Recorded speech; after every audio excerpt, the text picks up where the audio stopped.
Rudy Gobert, 3-time Defensive Player of the Year, anchor of the Jazz's defense, and one of the best defensive players in the entire NBA. Donovan Mitchell, multiple-time All-Star, superstar-level talent, and future of the Utah Jazz.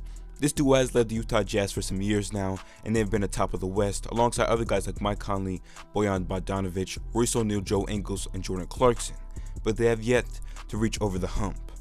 Whether that be because of an over-reliance on Donovan Mitchell offensively, or more often, an over-reliance on Rudy Gobert's defensive prowess. And you would think with 3 Defensive Player of the Year trophies, or just watching a Utah Jazz game, people would know just how good he is on this end, but they apparently don't. He is constantly disrespected by fans, and this is why Rudy Gobert is the most underappreciated player in the entire NBA. The Utah Jazz have yet to win a championship, but they have had some great players throughout their history. Starting with one of the best showmen in NBA history, we have Pete Maravich, also known as Pistol Pete. He wowed crowds with his passing ability and had highlight plays, and he put up numbers and showed out, and is still mentioned today for his game. The next star we saw with the newly named Utah Jazz was Adrian Danley, a 30-point per game scorer, and a 20-point per game scorer next to Danley for years was Daryl Griffith. Mark Eaton, one of the best shot blockers in NBA history and an absolute unit at the rim, plus a good player in John Drew were all in Utah throughout the 80s. But in back-to-back drafts in 84 and 85, the 2 players who really come to mind when you think Utah Jazz were drafted. Out the gate we saw Karl Malone's ability, but it took John Stockton some time to get some real minutes. And when he did, he helped this duo become one of the best we have ever seen. Guys like Thurl Bailey, Byron Russell, Jeff Hornacek, Jeff Malone, and Greg Ostertag played alongside the duo over the years.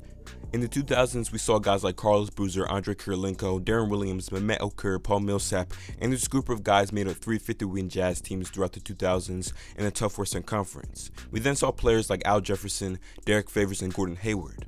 In 2013, the Denver Nuggets drafted Rudy Gobert from France with the 27th pick, but traded him to Utah for not much.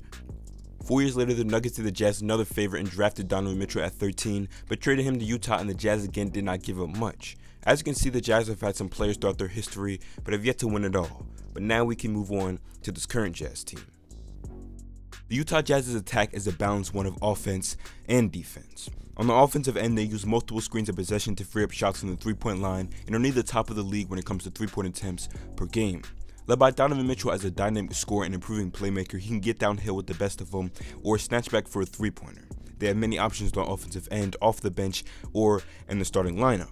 But on the other side of the ball, their defense is held up by one man, and that is Rudy Gobert. The largest defensive load in the entire NBA and maybe of all time, standing at 7'1", 258 pounds, Rudy Gobert is one of the best shot blockers in the entire NBA. As a rim protector, his #1 goal is to defend the paint, and he does that as well as anyone in today's league. We hear that he's a terrible perimeter defender and gets cooked by everyone, but the stats simply do not back that up. He's been a block champ 1 time and has made all-league defense 5 times. But the issue with the Jazz's defense is how much they rely on one player. When Rudy Gobert leaves the quarters out for a stretch of games, the Jazz's defense turns into the worst in the league.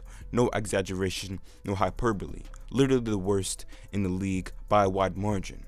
The stats in your eyeballs will tell you that he is carrying the Jazz defense.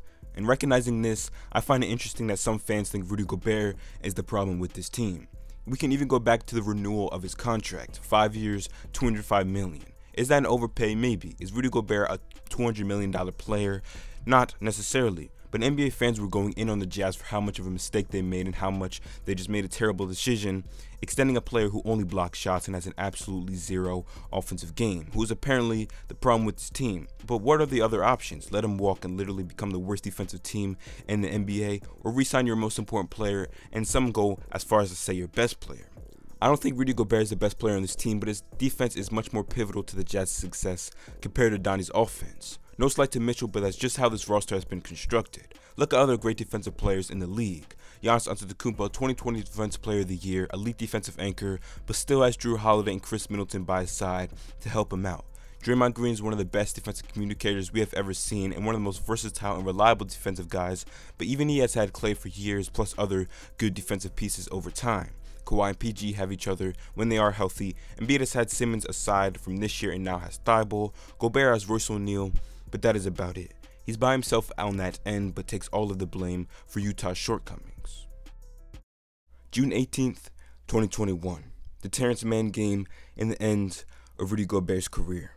This game, Terrence Mann drops a career-high 39 points, seemingly on the top of Gobert's head. But if you watch the game, you could see why Gobert and the Jazz's defense as a whole was at LA's mercy. With Rudy Gobert being a rim protector and a defensive anchor, you want him defending the rim. So what do you do to combat that? Run 5 out. Run 5 shooters, and Gobert ends up sitting in the corner ineffective, leaving it up to the 4 other Jazz guys to defend. But as the anchor of the defense, he must still rotate all the way over to the cup to protect the paint. That's his job. And whether it was Paul George, Reggie Jackson, or anyone else, they would all blow by the Jazz perimeter defenders every single time, which would cause Gobert to have to rotate all the way over for help, which would leave none other than Terrence Mann wide open.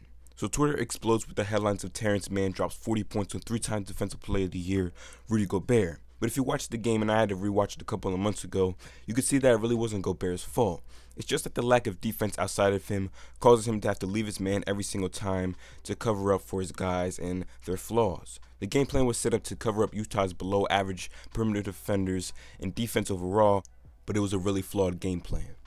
But all people see is 39 points in the scoring column for Terrence Mann and use that as a reason for why Gobert is the most fraudulent Defensive Player of the Year in NBA history. It's no secret that the Utah Jazz have some improvements to make, and fast. We all know that players will not hesitate to pack their bags and leave an organization if they feel they are better off somewhere else, and with reports of Donovan Mitchell wanting out and the Jazz continuing to fall short in the playoffs, they could be in trouble. If they lose early in the playoffs once again, that could be it for this version of the Utah Jazz, and Rudy may get all of the blame once again, even though he is their defense and one of the most impactful players in the entire league. The disregard for what Rudy brings to the table for a Jazz team that is nothing without him is disappointing, but not surprising. A lot of people will kind of hop on the train of a certain narrative without their own opinion. So instead of watching a Jazz game, they just say that Rudy is trash. But you know how important he is to this organization if you watch them or you are a fan of them. And you understand why they had to pay him the money that they did when you see what happens when he doesn't play. I guess Rudy catches flack for what he has done in the past, and you don't have to like him, but writing him off and being ignorant because you dislike him is dumb. Rudy Gobert is one of the most impactful players in the entire NBA, and there's no denying that. The defense doesn't work without him, and the numbers back that up, but he still isn't appreciated by most fans, and is probably the most underappreciated and underrated player in the entire league. If you place Gobert in a system with more capable defenders so that his load isn't as big, he would be better off. But with Utah having money wrapped up in a lot of guys and being in a small market without a lot of attraction from free agents, this Jazz team could be done for. Gobert gets most of the blame for the shortcomings, but in reality is their most important player, and the NBA world has not been fair to him. But thank you guys for watching. This has been Rashad with Hoops x2. Hit the subscribe button if you want to see more content like this. Hit the like button if you enjoyed this video. Let me know in the comments below what you think about this topic. Peace out.